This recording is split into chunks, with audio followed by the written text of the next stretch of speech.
Electral बॉन्ड्सच्या माध्यमातून party फंडात कोट्यवधी रुपये टाकतात आणि त्याच्या मोबदल्यात सरकारकडून अशा व्याख्या बदलून स्वस्तच जमीन.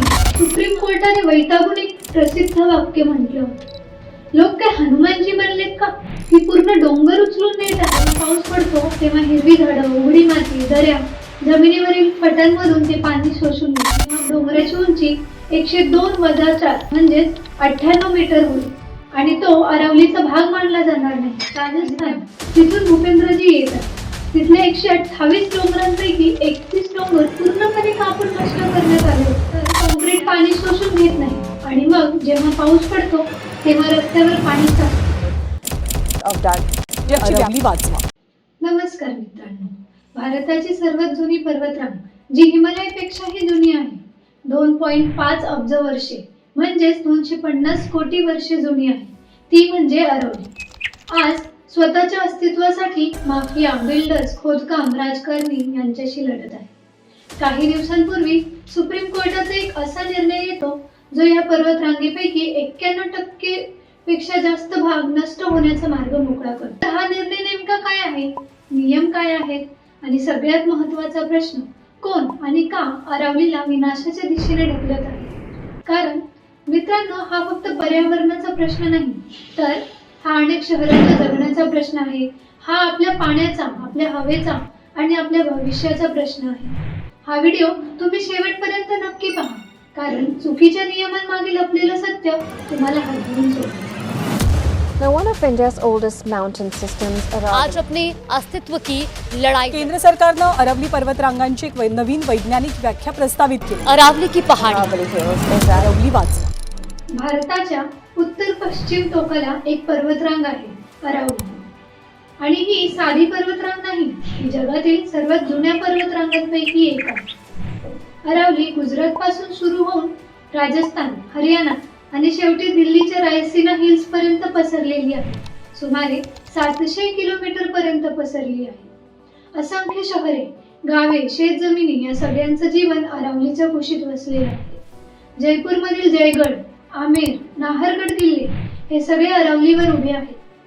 माउंट आबू येथील गुरु शिखर जे 1722 मीटर उंच आहे, हेच अरावलीचं सर्वोच्च शिखर आहे. तसेच चित्तोडगड किल्ला जो भारताचा सर्वात मोठा किल्ला आहे, तो सुद्धा अरावलीच्याच खडकांवर उभा आहे.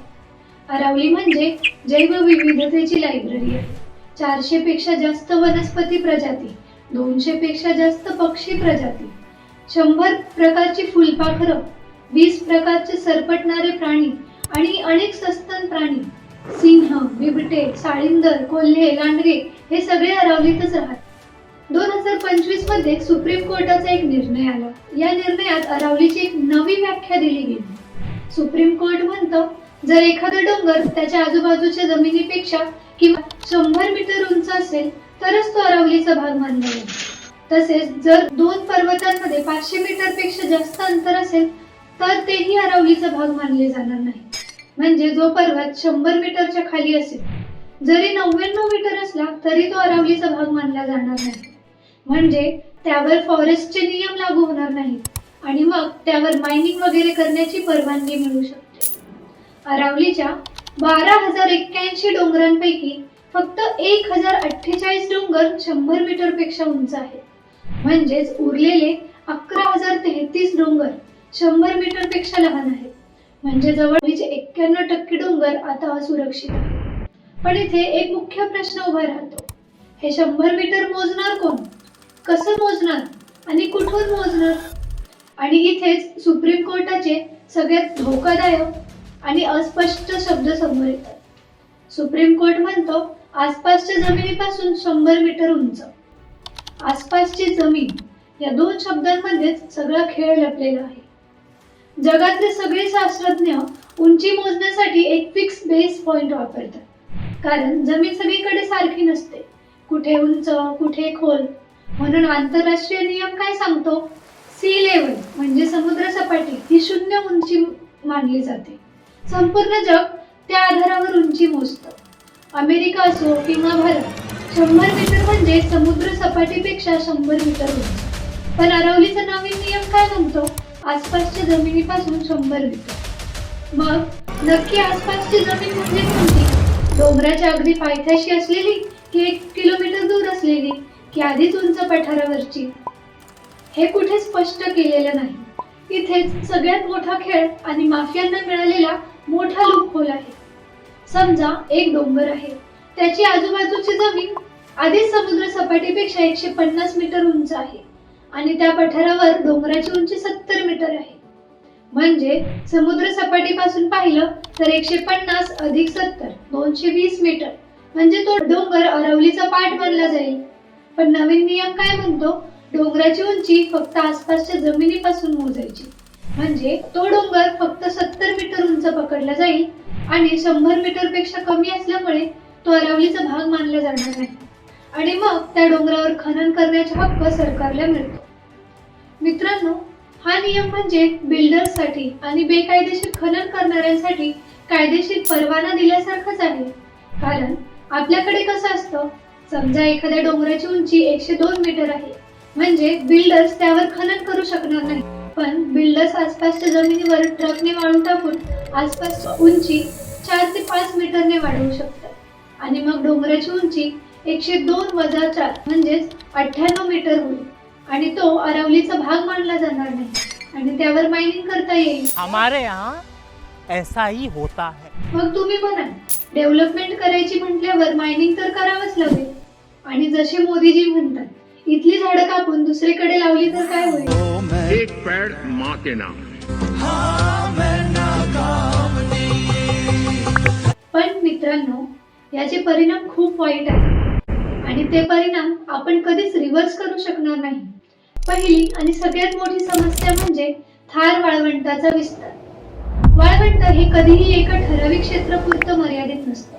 ते नेहमी आपला विस्तार करण्याचा प्रयत्न करत असतं. म्हणजे वाळवंटातील वाळू, रेती ही तिथल्या वाऱ्यासोबत आसपासच्या जमिनीवर वाहून नेली जाते आणि मग जेव्हा ही उष्ण हवा आसपासच्या तेव्हा जमिनीमधली आणि झाडांमधली आर्द्रता म्हणजे पाणी शोषून घेते आणि मग जमीन नापीक बनते आणि झाडं वाळून जातात. अरावलीच्या दक्षिण पश्चिमेला राजस्थान आहे. जैसलमेर, बाडमेर, बिकानेर इथे गरम वारे, वाळू, धूळ आणि कोरडं वातावरण आहे. हे सगळं मिळून थार वाळवंट बनतं. आणि अरावली ही एक उंच भिंत आहे जी थार मधील वाळू आणि गरम वारे यांना दिल्ली हरियाणाच्या शेतात बागांमध्ये शिरू देत नाही. पण जर अरावलीच राहिली नाही, तिथे खोदकाम झालं आणि सिमेंटच्या इमारती जर उभ्या राहिल्या तर थार मधली वाळू आणि गरम वारे थेट दिल्ली, गुरुग्राम, नोएडामध्ये शिरतील. वाळूची वादळं तुमच्या बागेत, शेतात, घरात घुसतील आणि सगळीकडे वाळू भरू लागेल. हवा अजून कोरडी होत जाईल आणि शहरांचं तापमान वाढेल. पुढील 2-3 दशकांत दिल्लीची आणि हरियाणाची हवा जैसलमेर सारखी कोरडी होऊन जाईल. दुसरी समस्या म्हणजे प्राण्यांचा येण्या जाण्याचा रस्ता बंद होईल. आज अरावलीमध्ये 20 ते 22 वन्यजीव अभयारण्य आहेत. जसं mount Abu wild life सँच्युरी, Kumbhalgarh wild life सँच्युरी, बासी वाईल्ड लाईफ सँच्युरी. त्यातली 2 मुख्य म्हणजे पहिलं रणथंबोर राष्ट्रीय उद्यान. हे राजस्थानमधलं एक सुंदर जंगल आहे जिथे वाघ, बिबटे, मगरी असे बरेच प्राणी राहतात. आणि दुसरं सरिस्का टायगर रिझर्व. हे राजस्थानमधील अलवर जिल्ह्यातील महत्त्वाचं अभयारण्य आहे जे रॉयल बंगाल टायगर, बिबट्या, सांबर आणि वेगवेगळ्या पक्ष्यांच्या प्रजातीसाठी प्रसिद्ध आहे.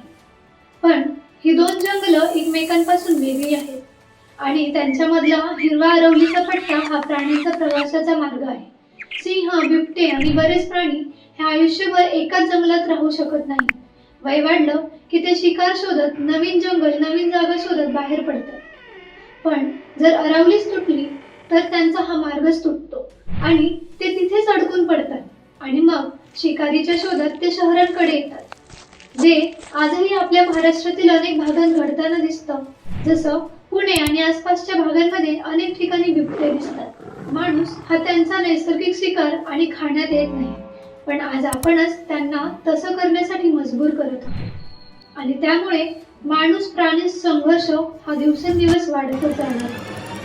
तिसरी समस्या म्हणजे पाण्याचं संकट. अरावलीची जंगलं म्हणजे जमिनीवरचा एक मोठा स्पंज आहे. जेव्हा पाऊस पडतो तेव्हा हिरवी झाडं, उघडी माती, दऱ्या जमिनीवरील फटांमधून ते पाणी शोषून घेतात.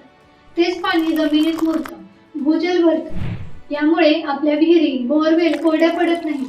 पण जर तिथे इमारती उभ्या राहिल्या तर कॉन्क्रीट पाणी शोषून घेत नाही आणि मग जेव्हा पाऊस पडतो तेव्हा रस्त्यावर पाणी साचतं. वरून आपल्याकडे नाल्यांची व्यवस्थित प्लॅनिंग नसते आणि मग अचानक पूर येतात, भूजल पातळी खाली जाते, विहिरी कोरड्या पडतात.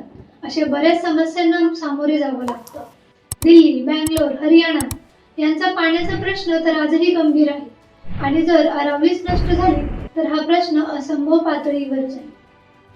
चौथी समस्या म्हणजे हवेचं प्रदूषण. दिल्लीच्या हवेची अवस्था तर आज तुम्हाला माहितीच असेल. आज तिथला AQI कधी 300, कधी 600 तर कधी कधी 1000 पेक्षाही जास्त असतो. तिथे अरावली ही एका प्रकारे जीवन रक्षक फिल्टरचं काम करते. कारण वाळवंटातील धूळ, PM 2.5 असे प्रदूषणाचे कण अरावलीच्या हिरव्या झाडांवर, पानांवर अडकतात आणि मग हवा स्वच्छ होऊन पुढे जाते. पण जर डोंगरच कापले गेले तर हे कण थेट आपल्या शरीरात जाते आणि मग छातीचे त्रास, दमा वगैरे असे बरेच आजार होऊ शकतात. पाचवी समस्या म्हणजे अरावली हे फक्त पर्वतरांग नाही, ती हजारो प्रजातींचं घर आहे. अशा बऱ्याच प्रजाती आहेत ज्या पृथ्वीवर फक्त अरावलीतच आढळतात, इतर कुठेही आढळत नाही. आणि एकदा जर का त्या नष्ट झाल्या तर जगातलं कोणतंही तंत्रज्ञान या प्रजाती परत निर्माण करू शकणार नाही. म्हणजे हे नुकसान कायमचं होईल. 2.5 अब्ज वर्षांमध्ये जे डोंगर हळूहळू तयार झाले आहे ते आज आपल्या लोभामुळे मीटरमध्ये नष्ट करतात. तुम्हालाही वाटत असेल की जर इतकं सगळं नुकसान आपल्याला कळतंय तर सरकारला तर जाऊ द्या, पण सुप्रीम कोर्टाला तरी हे कळतच असेल ना. मग सुप्रीम कोर्टाने या नियमांना मान्यता देताना नेमका काय विचार केला असेल? सरकारकडे तज्ज्ञ आहेत, फॉरेस्ट सर्व्हे ऑफ इंडिया म्हणजे FSI चे रिपोर्ट्स आहेत, डेटा आहे, मग तरीही असा निर्णय का? मित्रांनो, याचं उत्तर काही वर्षांत नाही तर काही दशकांमध्ये दडले. आपले पर्यावरण मंत्री कोण आहेत? तुम्हाला माहित नसेल तर सांगते. भूपेंद्र यादव हे आपले केंद्रीय पर्यावरण मंत्री आहेत आणि गंमत म्हणजे ते सुद्धा या क्षेत्रातून येतात. त्यांचं काय म्हणणं आहे हे तुम्ही या व्हिडिओमध्ये पहा. डेफिनेशन के आने के बाद 90% से ज्यादा एरिया प्रोटेक्टेड एरिया में आ गया. 2% में ही माइनिंग हो सकती है और वो भी हर तरीके से नहीं हो सकती. इसके लिए भी सुप्रीम कोर्ट ने डायरेक्शन दिया है कि आपने जैसे सारंडा और झारखंड में एक पूरा पहले माइनिंग प्लान बनाया है, वो प्लान दिल्ली के अरावली हिल्स में माइंस पूरी तरीके से बैन है. अरावली में लगभग 20 से ज्यादा फॉरेस्ट रिजर्व प्रोटेक्टेड एरिया. मंत्रीजी, सरकार काय बोलतं आणि काय करतं यावर आता कोणाचाच विश्वास राहिलेला नाही. तुमची हिस्ट्री आणि तुम्ही किती कोर्टाचे आणि सुप्रीम कोर्टाचे नियम पाळता ती हिस्ट्री जरा पाहू. इतनी ऊंची ये पहाड़ी रही होगी जिसे खान माफियाओं ने पूरी तरह से बर्बाद कर दिया है. बड़े बड़े क्रेशर यहाँ पर लगे हुए हैं. तो 100 मीटर से ऊपर की पहाड़ियों को भी नहीं छोड़ा गया है. राजस्थान सरकार के ये वन भूमि पर इस तरह से खनन यहाँ पर चल रहा है. अभी भी इसके आसपास के इलाके में क्रेशर लगे हुए हैं. अब ये मिली भगत से ही चल रहा है. वन विभाग के अधिकारी और कर्मचारी या फिर माइनिंग विभाग के अधिकारी या कर्मचारी, ऐसा तो हो नहीं सकता कि इतनी बड़ी पहाड़ी को काट दिया गया हो, इतनी ऊंची पहाड़ी को काट दिया गया हो और पता नहीं चले किसी को कि माइनिंग हो रहा है यहाँ पर. 1980 आणि 1990च्या दशकात हरियाणा आणि राजस्थानमध्ये रिअल इस्टेटचा बूम होता. मोठ्या मोठ्या इमारती उभ्या राहत होत्या. त्यासाठी लागणारे रेती, वाळू, दगड यासाठी अरावली एक खजिना होती. मग बिल्डर्स आणि राजकारणी एकत्र आले आणि सुरू झालं बेकायदेशीर खननाचा खेळ. हळूहळू 1, 2, 3 असे अनेक डोंगर गायब व्हायला लागले. वरून अरावली फक्त एका राज्याचा प्रश्न नव्हता, तो गुजरात, हरियाणा, राजस्थान, दिल्ली सगळ्यांचा प्रश्न होता. आणि सगळ्या राज्यांचे वेगळे वेगळे नियम होते, कोणतीही एकसंघ व्यवस्था नव्हती. म्हणूनच सुप्रीम कोर्टाला 1992 मध्ये यात हस्तक्षेप करावा लागला.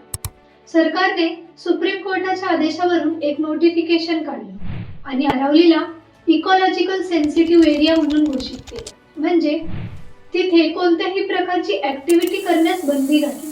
पण भारतात अशा आदेशाची किती किंमत असते हे आपल्याला माहितीच आहे. हे सगळे आदेश फक्त कागदावर राहिले आणि रात्रीच्या अंधारात खनन सुरूच होतं. म्हणजे मंत्रीजी, कोर्टाने 1992 साली म्हणजे 33 वर्षांपूर्वी याला सेन्सिटिव्ह एरिया म्हणून घोषित केलं. तरीही आज आपण यावर चर्चा करतो कारण तेवढं बेकायदेशीर खनन झालेलं आहे. मग एक व्यक्ती ज्यांना भारतात ग्रीन एव्हेंजर म्हणतात ते म्हणजे MC मेहता यांनी या विरोधात सुप्रीम कोर्टात याचिका दाखल केली. मग 1996 मध्ये कोर्टाचा पहिला कठोर आदेश आला. कोर्टाने सर्व राज्य सरकारांना खननावर बंदी घालण्याचा आदेश दिला आणि 2 ते 5 किलोमीटरचा बफर झोन ठरवण्याचे आदेश दिले. पण बिल्डर्स आणि खनन करणाऱ्यांनी नियमांची थट्टा सुरूच ठेवली. 2002 मध्ये सुप्रीम कोर्टाने पुन्हा एकदा हरियाणाला फटकारले, खननावर पूर्ण बंदी घातली आणि जमिनीवर नेमकं काय चाललंय हे तपासण्यासाठी कोर्टाने एक कमिटी नेमली आणि त्या कमिटीने धक्कादायक निरीक्षणं दिली. राजस्थान जिथून भूपेंद्रजी येतात तिथले 128 डोंगरांपैकी 31 डोंगर पूर्णपणे कापून नष्ट करण्यात आले होते. त्याच वेळी सुप्रीम कोर्टाने वैतागून एक प्रसिद्ध वाक्य म्हटलं होतं, लोक काय हनुमानजी बनलेत का की पूर्ण डोंगर उचलून नेत आहेत. आणि मग कोर्टाच्या आणखी कठोर आदेशांमुळे हरियाणा दिल्लीच्या अरावली भागात खननावर पूर्ण बंदी आली. पण हा विजय क्षणिक होता कारण खनन करणारे आणि बिल्डर्स कधीच हार मानत नाही. त्यांनी एक नवीन मार्ग शोधला. तो मार्ग म्हणजे नियमांच्या शब्दांशी खेळ. त्यांनी अरावलीची नवी व्याख्या मागितली ज्यामुळे फॉरेस्टची व्याख्या बदलून बेकायदेशीर खनन कायदेशीर करून खनन सुरू करता येईल. आणि तिथूनच आज आपण जे पाहतो हे सगळं सुरू झालं. सध्या कोर्टाने थोडीशी सुरक्षा दिली आहे. ते म्हणाले MPSM तयार केल्याशिवाय सरकारने नवीन खनन परवाने देऊ नये. आता हे MPSM म्हणजे काय?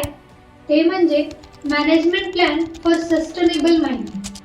हा एक वैज्ञानिक रिपोर्ट असतो जो ठरवतो की अरावलीचा कोणता भाग खननासाठी योग्य आहे आणि कोणता भाग पूर्णपणे बंद ठेवायचा आहे. आणि हा report Indian council of forestry research म्हणजेच ICFRI हे GPS मॅपिंग, जिओ सर्वे आणि जैवविविधतेचा स्टडी करून तयार करतात. पण हा रिपोर्ट एक सरकारी संस्था बनवत असेल तर तो कसा बनवला जाईल हे सगळं सांगायची गरज नाही. आज मंत्रीजी म्हणतायत की आम्ही पर्यावरणाची पूर्ण काळजी घेऊ, पण तुम्हाला त्यावर किती विश्वास ठेवायचा आहे हे त्यांच्या इतिहासावरूनच ठरलं. मोठ्या मोठ्या कंपन्या मग ती मायनिंग असो किंवा इतर इलेक्ट्रॉल बॉन्ड्सच्या माध्यमातून पार्टी फंडात कोट्यावधी रुपये टाकतात आणि त्याच्या मोबदल्यात सरकारकडून अशा व्याख्या बदलून स्वस्तात जमीन किंवा खननाचे हक्क घेतात. हे सगळं आता एक पूर्ण बिझनेस बनला आहे. आज चीन आपला वाळवंटी भाग कमी करून त्याच्या जमीन सुपीक बनवत आहे आणि आपण नेमकं त्याचे उलट करत आहोत. खरंच हा गंभीरपणे विचार करण्यासारखा विषय आहे की आपण आपला देश नेमका कुठे घेऊन चाललो. मित्रांनो, जर हा व्हिडिओ तुम्हाला आवडला असेल तर नक्कीच हा व्हिडिओला लाईक करा आणि आपल्या मराठी मित्रमैत्रिणींना शेअर करा. तुम्हाला हा व्हिडिओ कसा वाटला आणि काही सुधारणा असतील तर कमेंट सेक्शन मध्ये नक्की सांगा. चला तर मग मी भेटते पुढच्या व्हिडिओमध्ये. तोपर्यंत नमस्कार साथियों, आप भी मौसम का मजा लीजिए.